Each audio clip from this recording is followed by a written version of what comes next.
Winter Preparedness Bag is a kit that you can assemble to keep in your vehicle. In the event that you become stranded in your travels during the winter season, make sure that you always have a full tank of gas or more than half a tank. And that's not only for your vehicle performance, but if you do become stuck, is you want to have that extra fuel so that you can keep your heat running. Typically when your vehicle becomes disabled, and whether that be due to it breaking down, becoming stuck, running out of fuel, those are situations where people may find themselves in need of that kit. Preparedness is key.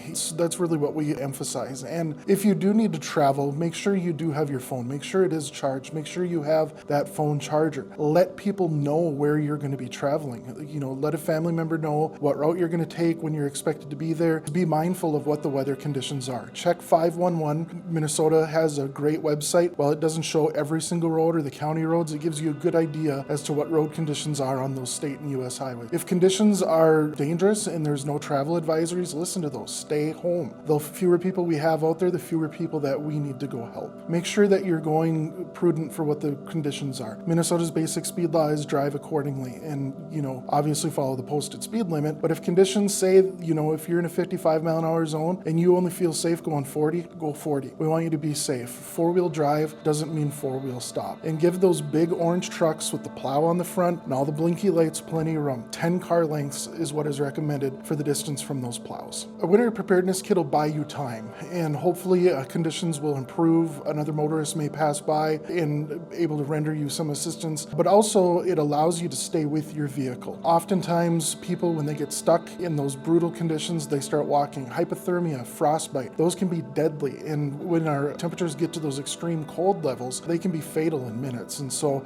it buys you time, and it has warm clothing for you to stay with your vehicle. I'm on the Alaska Volunteer Fire Department, and today we're talking about the Winter Preparedness Bag.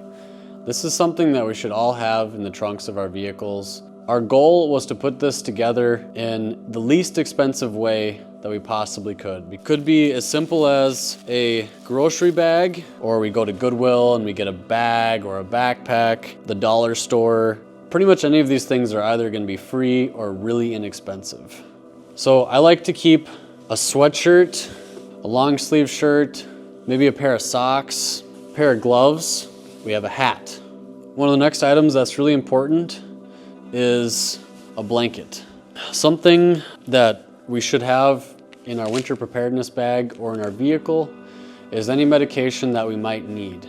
A water bottle, even though this might be absolutely frozen in the event of an emergency, it's still something that we can put in our mouth and slowly melt. Any form of extra calories is going to be good. Could be sardines, could be a granola bar, whatever you already have. Having a first aid kit is important. Whatever you have access to, maybe you already have a box of Band-Aids, take a few out of that box and put that into your emergency preparedness bag. For those of us that don't carry physical maps, it is important to have offline maps downloaded on our phones. There's a feature within those applications on our cell phones that we can download offline maps for in the event that we don't have cell service. If we are lost, we can also carry a compass with us. This flashlight is probably $2.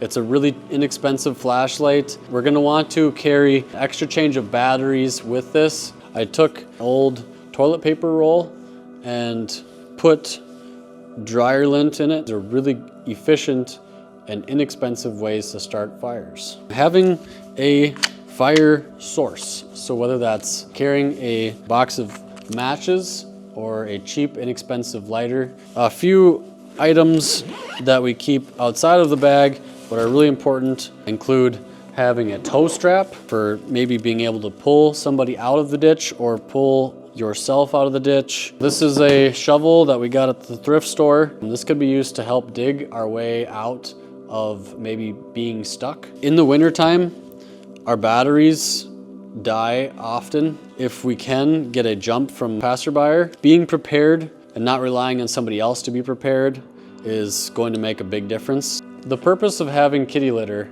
is it can be put underneath a tire that's spinning on the ice or in the snow. You can also use the floor mats that were already in your car, putting it underneath the tire to help gain traction when our vehicle is stuck. Having our winter preparedness bag in the trunk all winter is very important, It helps to reduce the stress and strain on first responders and also allows the ability to extend the amount of time that someone can safely be stranded in or outside of a vehicle.